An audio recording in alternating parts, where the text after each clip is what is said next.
অনেক ইমানদারের অন্তরে একটা কম্পন আরম্ভ হয়। শায়েখদের বয়ানে অনেক মানুষ গলা কাটা মুরগির মতো ছটফট করে। বুঝো না তোর কপাল খারাপ।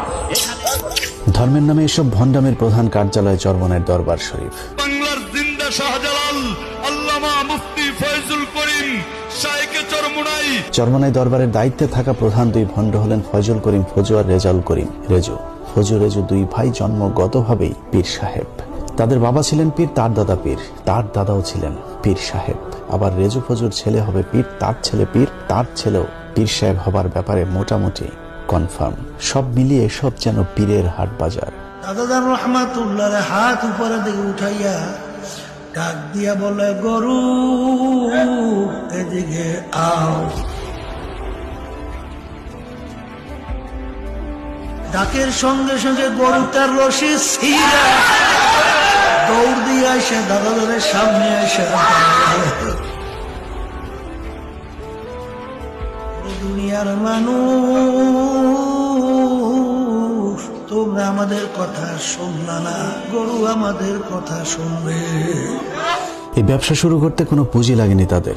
সাপ, ব্যাং আর বাইং মাছের কেচ্ছাই তাদের ব্যবসার মূলধন। দাদাজান বলতো, ওই বাইং মাছ তোর কপাল ভালো, যদি জালের সঙ্গে তুই না ওঠো, ওদিকে টেডানিয়া কুফাইতে কুফাইতে আইতে তখন তোর কলিজার মধ্যে কাটা ঢুকে পড়বে, আর তখন পানির মধ্যে থাকতে পারবি। এসব কেচ্ছা কাহিনী শুনিয়ে রেজু ফজু চালিয়ে যাচ্ছে তাদের রমরমা ব্যবসা।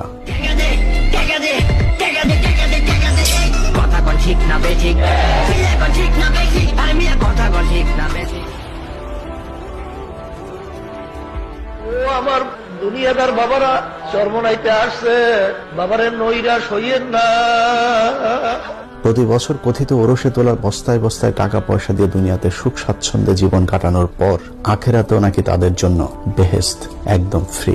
আমি স্বপ্নে দেখতেছি কিয়ামতের মাঠ কায়েম হয়ে গেছে, সমস্ত মানুষগুলো কিয়ামতের ময়দানে উঠছে। আল্লাহর ঘোষণা হলো, যারা কি চরমনার মুশাব হুজুরের কথা অনুযায়ী নেক আমল করছে তাদের এই কিয়ামতের ময়দানে কোনো হিসাব টিসাব নেওয়া হবে না। চরমনাইয়ের মুরিদদের জন্য মেড ইন বরিশাল লেখা জাহাজ আখেরাতের মাঠে অপেক্ষা করছে।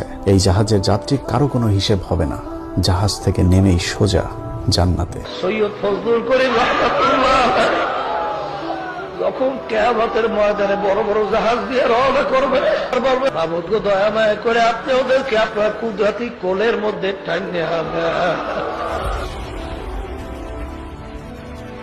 কিয়ামতের ময়দান হবে তামার ময়দান। এরকম তামার ময়দানে জাহাজ চলবে কোন কায়দায় বলেন? কারণ সুন্নাহর কোনো জায়গায় খুঁজে পাই না যে আখিরাতে জাহাজের কোনো প্রচলন থাকবে বা জাহাজ নিয়ে বা কোনো বাহন নিয়ে কেউ উপস্থিত হতে পারবে। অতএব এই মন্তব্য সম্পূর্ণ মন গড়া, সম্পূর্ণ বানোয়াট এবং ভিত্তিহীন। আবার দেখবেন চরমনাইয়ের বিরুদ্ধে একদল মানুষ জাহাজের উদাহরণ দিয়েছে, জাহাজ বাবা হয়ে গেছে। কত বড় জাহেল, মূর্খতার কত চরমে চলে গেছে। কিয়ামতের দিনের আগে কবরের আজাব মাপ পাবার নিনজার টেকনিকও জানা আছে জাহাজ পীর চরমনাইয়ের কাছে। আমাকে সুয়াল করতে না পারে, আমি এমন ভাবে আমার মাওলাকে ডাকবো যেন তারা প্রশ্ন করতে সুযোগ না পায়। মাওলাকে ডাকতে আসে সুযোগ না পায়।